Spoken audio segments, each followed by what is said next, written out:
Mythe en question, Ulysse chez la magicienne Circé. Bonjour à tous et bienvenue dans Mythes en question, votre rendez-vous avec les mystères de la mythologie grecque. Je suis Sarah, archéologue et passionnée de mythologie. Et moi Marc, historien des religions et amateur d'énigmes antiques. Aujourd'hui, nous plongeons dans un des épisodes les plus passionnants de l'Odyssée, la rencontre d'Ulysse avec Circé. Ah, Circé, une figure qui continue de nous interroger après presque 3 millénaires.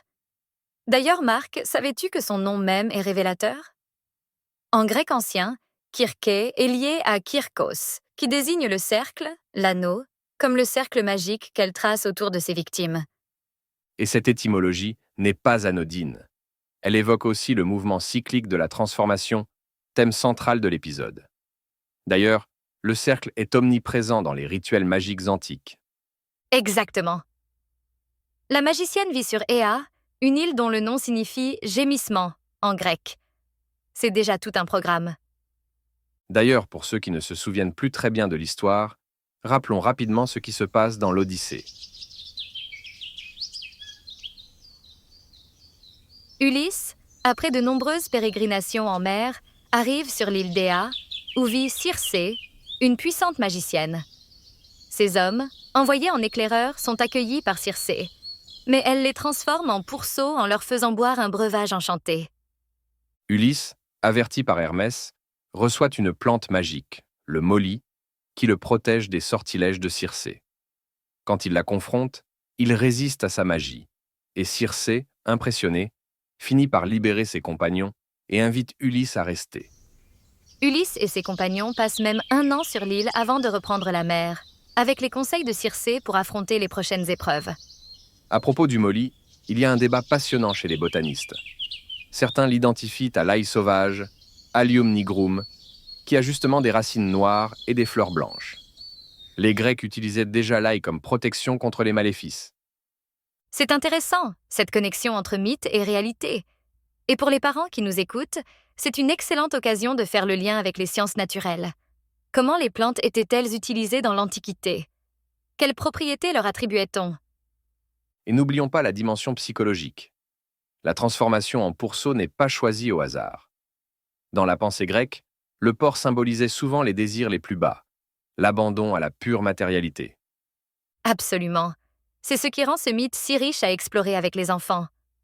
Au-delà de la simple histoire de métamorphose, c'est une réflexion sur la nature humaine. Qu'est-ce qui nous distingue des animaux? Qu'est-ce qui fait notre humanité? Les Grecs ne faisaient rien au hasard dans leurs récits. Et parlons de sa généalogie.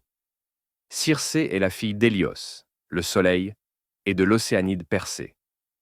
C'est le mariage de la lumière céleste et des profondeurs marines.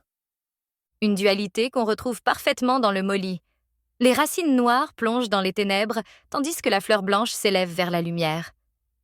Et il y a cette magnifique progression dans le personnage de Circé. Elle passe de la magicienne qui dégrade l'humain à celle qui élève l'esprit.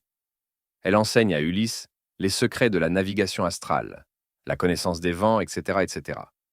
Ce qui n'est pas sans rappeler les mystères d'Éleusis, où l'initié passait des ténèbres à la lumière. D'ailleurs, certains chercheurs voient en Circé une ancienne déesse des mystères, antérieure à la mythologie olympienne. Et cette dimension initiatique est cruciale. Pour les enfants, c'est l'idée que les épreuves peuvent nous transformer positivement. Même ce qui semble effrayant au début peut cacher une opportunité d'apprentissage. Je propose d'ailleurs aux parents une activité passionnante. Demandez aux enfants d'imaginer leur propre île magique.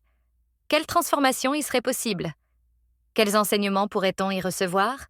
Et pourquoi ne pas explorer les différentes versions du mythe? La Circé de l'Odyssée n'est pas exactement la même que celle des Argonautiques d'Apollonios de Rhodes. Ni celle qu'on retrouve chez Ovide. C'est fascinant de voir comment chaque époque réinterprète le personnage selon ses préoccupations. Pour les parents curieux, je recommande vivement de lire Les dieux grecs de Károlyi Kérény. Son analyse de la figure de Circé est remarquable.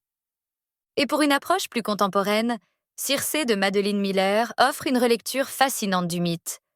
C'est une excellente façon de montrer aux enfants que ces histoires continuent de nous parler.